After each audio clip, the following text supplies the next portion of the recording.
Classique. 7h30, 9h, la matinale de Radio Classique avec Gérard Leclerc.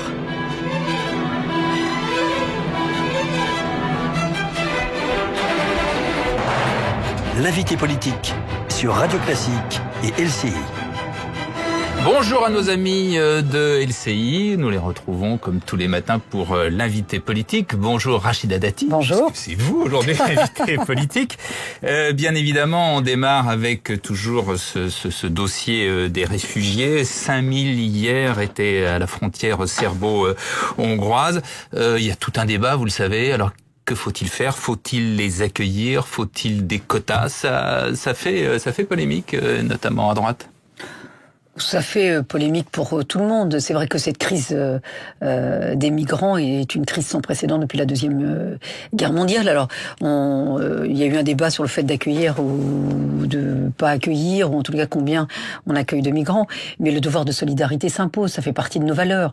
Pour autant, moi je dis il faut faire attention, vu l'état économique et social de la France. Manuel Valls, moi je l'ai pas entendu du tout nous dire avec quels moyens on peut accueillir dignement ces migrants.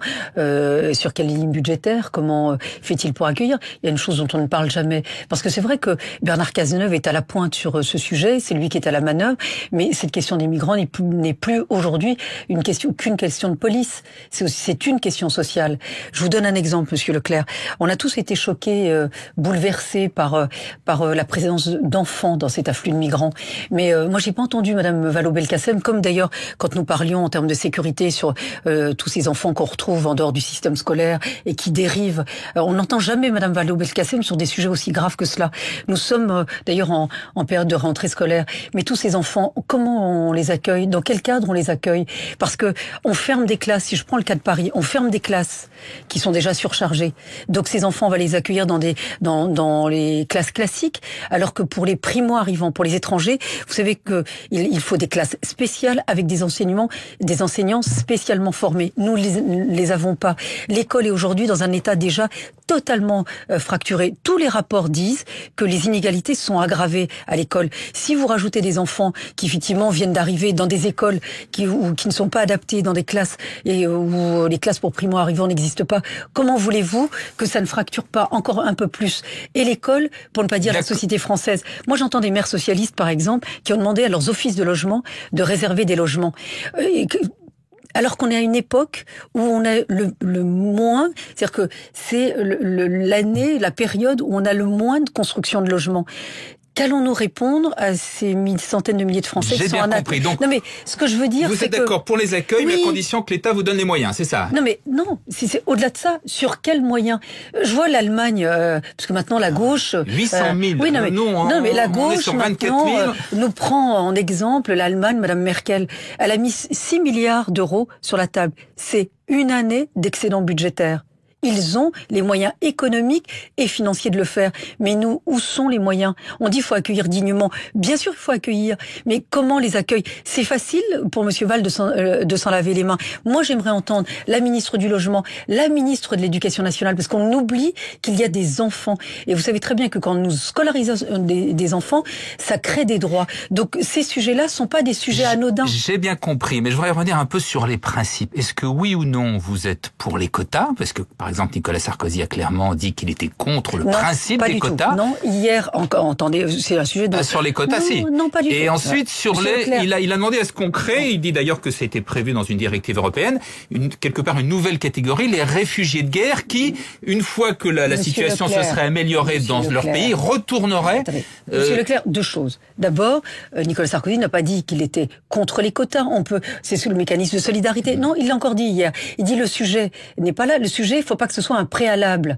Il faut dire que on vous impose d'accueillir des migrants, mais avec une politique d'asile qui est différente d'un pays à un autre. Donc si je vous en impose un certain nombre par exemple à la France, où on a une politique d'asile, enfin des droits qui sont plus généreux que dans d'autres pays, forcément le nombre va augmenter, parce qu'une fois que vous êtes dans un pays, vous pouvez venir dans l'autre. Donc le nombre qu'on nous impose ne sera pas, au final, ne sera pas le même. Il sera forcément augmenté de ceux qui seront dans un autre pays et qui considéreront que les droits sont plus favorables en France. Excusez-moi, mais je comprends pas bien. Vous êtes pour ou vous êtes contre ces quotas, donc les 24 000 que l'on a donnés pour la France? C'est pas 24 000, il y aura beaucoup plus que 24 000. Pour l'instant, c'est 24 000, c'est ce qu'elle dit. Non, mais, il y en aura... Leclerc, je vais vous dire, comme là, parce que vous avez l'air très généreux, je vais vous dire une chose. Ah non, je pose la question. Par exemple, non mais moi je voudrais vous poser une question. Oui.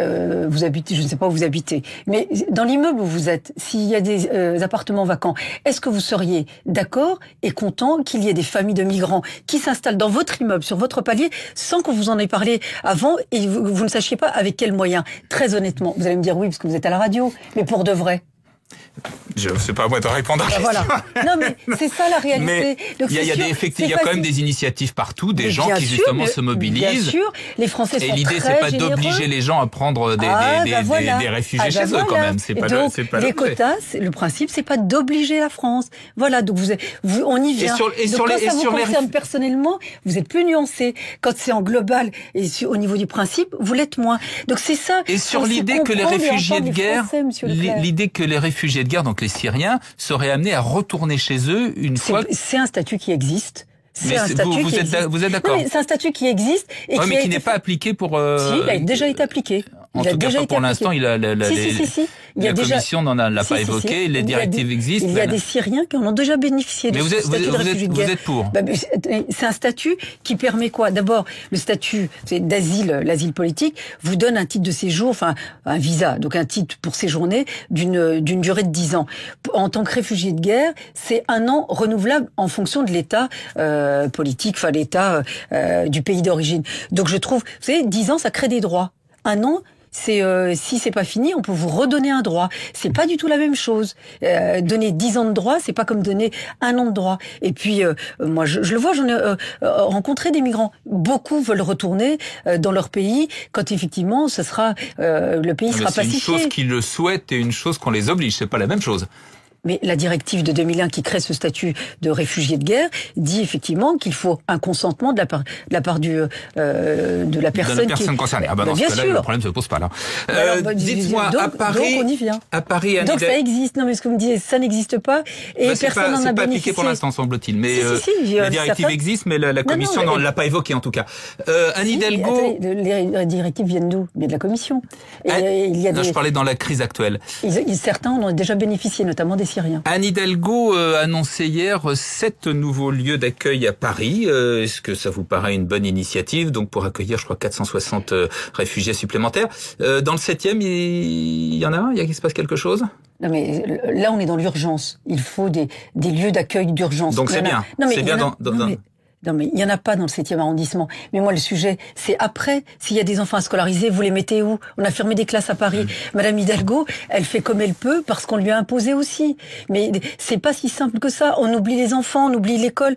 Mais Monsieur Leclerc, je pense que si vous aviez des enfants scolarisés à l'école primaire ou à l'école maternelle... Oui, non mais vous seriez... Je pense pas que vous accepteriez aussi facilement qu'il y ait des enfants, effectivement, qui ont besoin d'un suivi particulier, avec un encadrement particulier et des enseignants formés spécialement, soit effectivement scolarisés avec d'autres enfants qui peuvent être aussi déjà en difficulté. D'ailleurs, vous savez, les enseignants, je ne crois pas, ça serait intéressant d'avoir aussi leur avis, beaucoup d'enseignants disent, écoutez, nous, on n'en souhaite pas dans nos classes parce que ça va aggraver les difficultés qu'on a déjà avec des classes surchargées.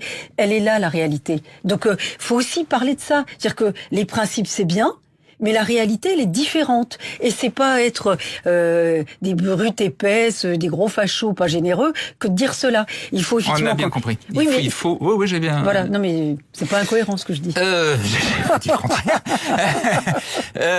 On change de sujet, on passe à la politique française chez les Républicains. Ça fait partie de la politique française. Oui, c'est vrai. Avec donc un sondage Ipsos Le Point, d'où il ressort que Alain Juppé, pour les Français et pour les sympathisants de droite, ferait le meilleur président de la République. Donc il serait devant Nicolas Sarkozy. En revanche, si on regarde uniquement les Républicains, l'électorat des Républicains, Nicolas Sarkozy reste en tête. Qu'est-ce que ça vous inspire? Ça veut dire que notre électorat et les Républicains font vraiment confiance à Nicolas Sarkozy. Oui, mais que l'ensemble des sympathisants de droite préfèrent Alain Juppé. Et qui ne se sont pas trompés sur leur choix. Moi, je vais vous dire une chose. Moi, j'ai beaucoup de sympathie, d'amitié pour Alain Juppé. Il le sait. D'ailleurs, on se parle. D'ailleurs, il y a des sujets sur lesquels nous sommes d'accord. Mais je vais vous dire une chose, Monsieur Leclerc.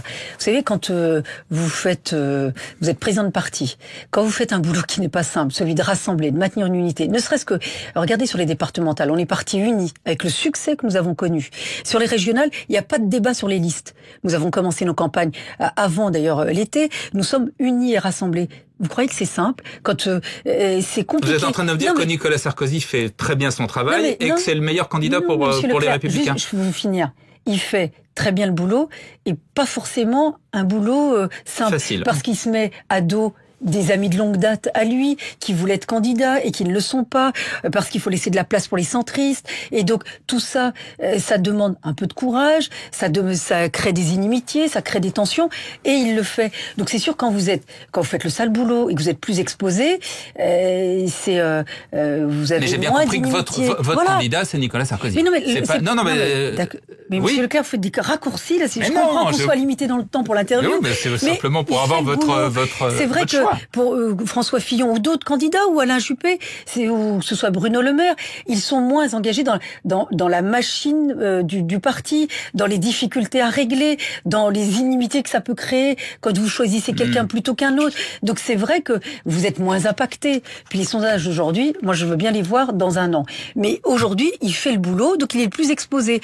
Pour les autres, c'est vrai que Alain Juppé, ou Bruno Le Maire, ou François Fillon, et plein d'autres, ils sont moins dans les gestions de personnes, les querelles de personnes. Un mot simplement, parce que ça continue à s'enflammer sur les réseaux sociaux autour de cette affaire de cache investigation. Oui, Élise Lucet dit que elle veut pas d'excuses, elle veut pas de regrets, mais qu'elle veut que vous répondiez à ces questions, moi, je vais pas lui répondre. Voilà, moi ma situation. Non, mais vous savez, la suspicion jetée par des journalistes qui veulent exister en créant des polémiques gratuites, vous savez, ça discrédite votre profession. Et ça décrédibilise les politiques. Voilà. Donc moi, vous ne lui répondez pas sur pas à lui répondre. Cette affaire de conflit d'intérêts avec il y en a pas. Attendez, je crois que le président du Parlement européen a été très clair. Je crois que mon activité est très claire vis-à-vis des autorités publiques. Moi, je n'ai de compte à rendre qu'à mes électeurs et aux autorités publiques. Vous savez, j'ai été magistrat pendant très longtemps et j'ai un statut de magistrat. Vous savez, j'en serais pas là si effectivement j'avais eu un problème de malhonnêteté ou un problème de probité. Mais c'est tellement facile de jeter le soupçon sur quelqu'un comme moi. C'est très facile. Mais je veux vous dire, c'est que le début. Attendez, moi, c'est comme dirait l'autre, je m'y attends toujours, je m'y habitue jamais, parce que ça me choque ces comportements. Mais si elle veut exister, il y a peut-être d'autres sujets sur lesquels elle pourrait enquêter. Mais la pauvre, voilà, si elle veut exister, grâce à ça, je lui laisse un peu cette minute de gloire. Voilà. Merci Rachida Dati, merci à nos amis de LCI. Nous restons sur Radio Classique, on y est bien. Et dans un instant, Sophie Paolini. Vous avez